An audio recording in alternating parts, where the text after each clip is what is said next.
Assalamualaikum warahmatullahi wabarakatuh. Halo, kenalin gue Rido, gue sebagai pekanjat muda. Yang menyebabkan kebutuhan terbatas dan sebenarnya terbatas apa ya? Ini lagi yang menyebabkan kelangkaan dan cara mengatasinya gimana? Masalah pokok ekonomi modern dari ekonomi klasik. Ini apa? Nah, seperti yang rubikan sebelumnya, kita akan mencoba untuk mempelajari konsep dasar ilmu ekonomi. Setelah dari nonton video ini, mungkin bisa menjawab pertanyaan-pertanyaan yang teman-teman masih bingung nih tentang ekonomi. Yuk, mari kita mengenali konsep dasar ilmu ekonomi. Let's go! Nah, sebelum mulai belajar teman-teman, perlu dipersiapkan dulu ya, seperti alat tulis dan buku untuk mencatat materi yang penting-penting, oke? Dalam kehidupan kita sehari-hari, sering kita menemukan sesuatu yang kita butuhkan. Namun, pertanyaannya, apakah hal tersebut benar-benar kita butuhkan? Seringkali kita hanya membutuhkan sesuatu, tapi kenyataannya kita hanya menginginkannya saja. Dalam ekonomi, hal itu kerap terjadi, serta menjadi sesuatu yang penting, karena manusia harus memenuhi kebutuhan hidupnya agar dapat bertahan hidup secara layak. Meskipun tidak semua manusia dapat memenuhi kebutuhan hidupnya karena terjadinya kelangkaan atau manusia belum bisa memecahkan masalah pokok ekonomi yang sedang terjadi. Banyak teori yang menyebutkan bahwa kebutuhan merupakan hal dasar dalam memenuhi keberlangsungan hidup dan harus segera terpenuhi. Pemenuhan kebutuhan yang dilakukan makhluk hidup, khususnya manusia, menjadi faktor dasar dalam melakukan kegiatan ekonomi. Kebutuhan manusia merupakan hal yang harus dipenuhi guna bertahan hidup secara layak, atau hanya sekedar untuk memuaskan hasrat yang muncul. Maka dari itu, diperlukan penyusunan daftar prioritas kebutuhan untuk memenuhi kebutuhan manusia yang semakin beragam. Macam-macam kebutuhan manusia digolongkan menjadi 5 bagian, yaitu kebutuhan yang terkait dengan masalah intensitas, waktu, bentuk, sifat, dan subjeknya. Karena berguna untuk kelangsungan hidup setiap orang, penting untuk memahami masing-masing dari macam-macam kebutuhan hidup ini. Yang pertama, kebutuhan menurut intensitasnya. Nah, kebutuhan ini terdiri dari kebutuhan primer, kebutuhan sekunder, dan kebutuhan tersier.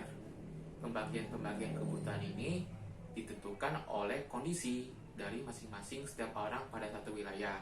Misalnya saja, bagi penduduk pada suatu daerah yang tertinggal, mereka akan menganggap kebutuhan motor sebagai kebutuhan yang mewah. Yang kedua, kebutuhan menurut sifatnya. Nah, kebutuhan ini terdiri dari kebutuhan jasmani dan rohani. Kebutuhan jasmani ini terkait dengan kondisi raga kita. Biasanya dalam bentuk kita membutuhkan pakaian, makanan, minuman, dan obat-obatan. Kemudian kebutuhan rohani. Nah, ini terkait dengan kondisi mental kita. Contohnya, kita membutuhkan penguatan iman dan pendidikan akan pengetahuan. Yang ketiga, kebutuhan menurut bentuk. Nah, kebutuhan menurut bentuk ini terdiri dari kebutuhan material, berarti yang berwujud, dan imaterial yang tidak berwujud. Kemudian yang keempat, kebutuhan menurut waktu. Nah, kebutuhan ini terdiri dari kebutuhan sekarang dan kebutuhan masa depan. Kebutuhan sekarang berarti sesuatu yang harus segera dipenuhi saat ini. Seperti contoh, ketika kita lapar, kita membutuhkan makanan. Kemudian kebutuhan masa depan. Kebutuhan masa depan ini berarti kebutuhan yang dapat ditunda karena dibutuhkan pada saat masa depan nanti. Contohnya menyiapkan biaya kuliah anak-anak. Perlu diperhatikan, kebutuhan masa depan ini harus dipersiapkan dengan cara menabung sejak dini. Yang terakhir, kebutuhan menurut subjek. Nah, kebutuhan menurut subjek ini terdiri dari kebutuhan individu dan kebutuhan kelompok. Kebutuhan individu ini berarti kebutuhan kepentingan diri sendiri. Misalnya contoh tadi, kita membutuhkan makanan, kita membutuhkan pakaian, rumah, dan sebagainya. Itu terkait dengan kepentingan diri kita sendiri. Kemudian kebutuhan kelompok, berarti kebutuhan yang terkait dengan kepentingan bersama-sama. Nah, kebutuhan kelompok ini dapat berupa kita bersama-sama membangun jembatan, membenahi jalan yang rusak. Nah, kemudian kebutuhan kelompok yang tidak berwujud ada juga nih.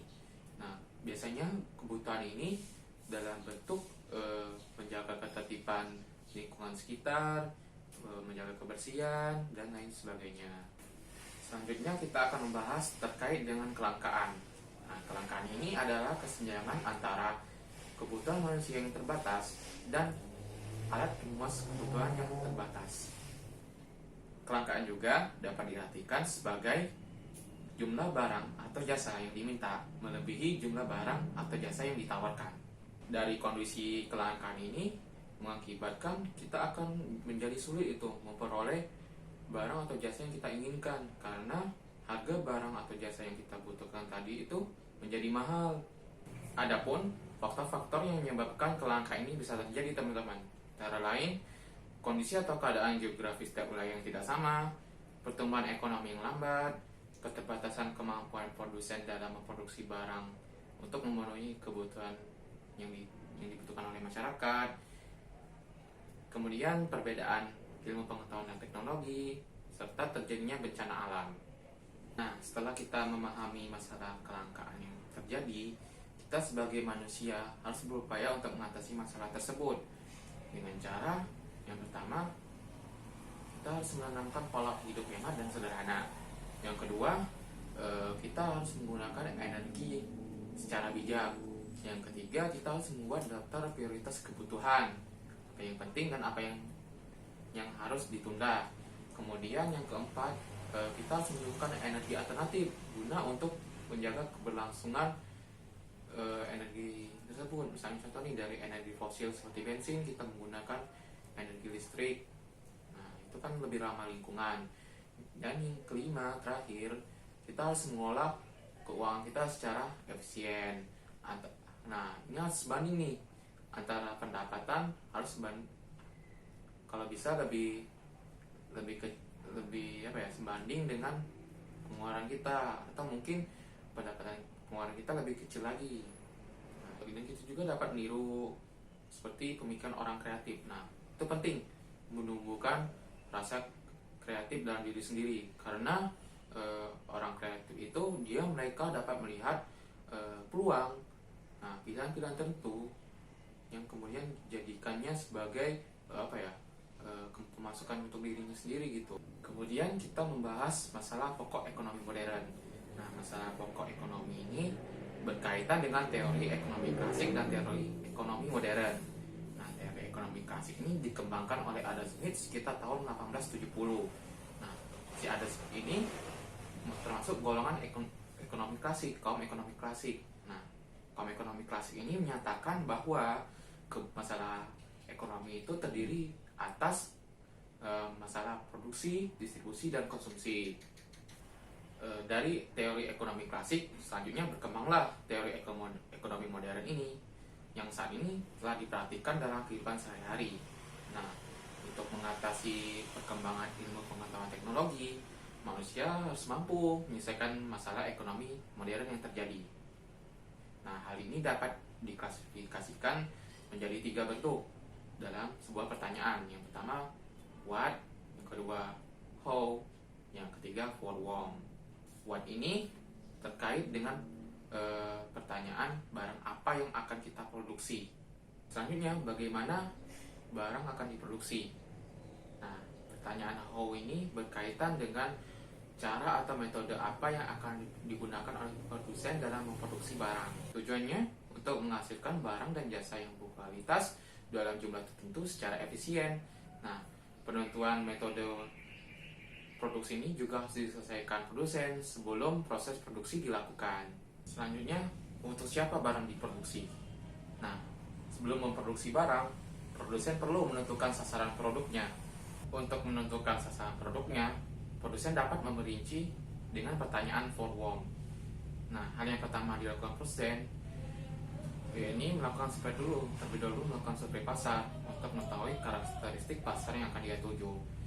Nah, ini sangat penting.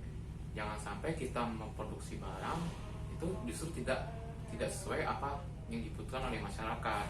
Nah, misalnya contoh nih, yang pertama, barang apa yang akan kita produksi itu contohnya sepatu. Nah, sasaran produknya nih ditujukan kepada siapa? Kepada rentang usia 15-20 tahun kah, atau untuk anak sekolahan, mahasiswa. Nah, itu perlu diatur. Setelah melakukan survei tadi, barulah kita menentukan metode produksi sepatu tadi. Misalnya contoh, kita akan menggunakan sepatu kulit, apakah akan menggunakan mesin ataukah menggunakan secara manual.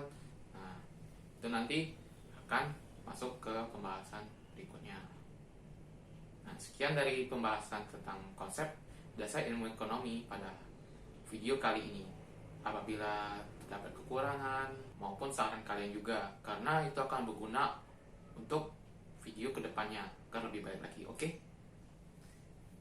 Baiklah, sekian dari video kali ini tentang konsep dasar ilmu ekonomi. Bagi yang nonton, semoga bermanfaat. Terima kasih.